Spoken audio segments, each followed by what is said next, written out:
All right, so I wanted to start off with talking about how you go about determining, how we go about as a fitness research and development company, determining the quality of information and how we come up with our guidelines, whether that's in our program, whether that's in our the products that we make, or any information that we give to you guys. And so there is what's called this hierarchy of evidence that was really started in the field of medicine, and it was really designed to help medical professionals determine what information is credible, right? So you can see here, there's this pyramid. You start at the bottom, and the way it works is the quality of information increases as you go up the levels in the pyramid. So what do you notice, right? Down below is background information, quote unquote, expert opinion, etc. And then you move up to case controlled and cohort studies, which are considered observational research. And you may or may not know this, but observational research doesn't establish cause and effect. It establishes relationships between one or two variables in general. So there's no cause, but that's where you're going to see most of the news headlines is through observational research. And then the highest quality evidence is going to come from systematic reviews and meta-analyses. And one of the databases that we're in multiple times per day is PubMed, and we go in there to look up all these different levels of evidence. We typically start with a meta-analysis or systematic review because those will synthesize various studies in one particular topic, and then you'll have experts weigh in and peer review that to make sure that there's a consensus around that topic. Okay, so if you take a look, if we look at the grid or 7 levels of evidence, you can see level 7 or the base. These are ideas, opinions, editorials, or anecdotes. So Neal, that would be like maybe social media, right? Typically. Right. Yeah. Or Google.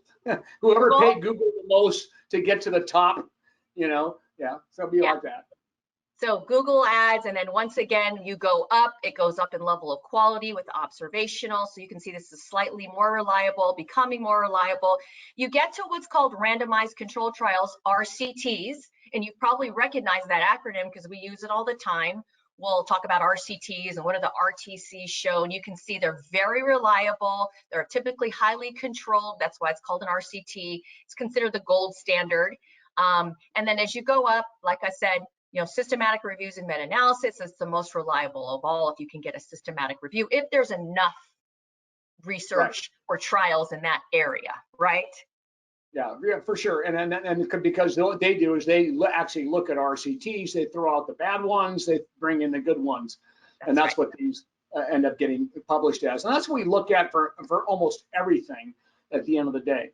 But there are things that you can't do you know, RCTs on, right? And I talk about that all the time. How do you do a randomized controlled trial on someone from womb to tomb using a complete multivitamin mineral versus someone that doesn't?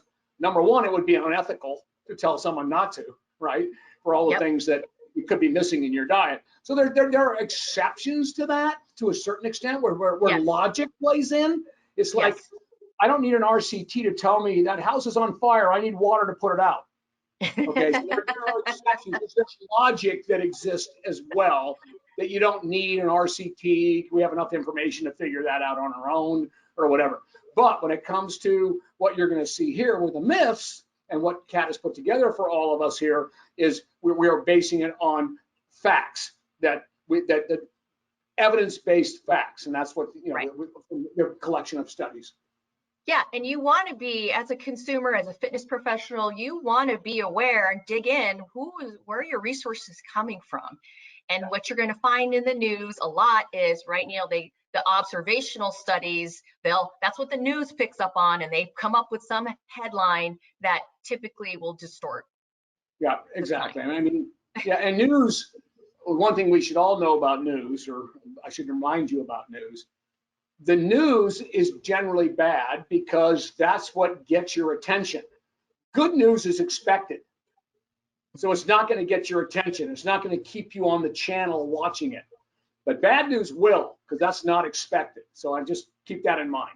Yes, very, very good point. Okay, so you're going to see throughout this myth busting session that we're going to be referring to these types of studies And so you'll understand what we're talking about if you're new to this area of sort of the evidence-based methodology.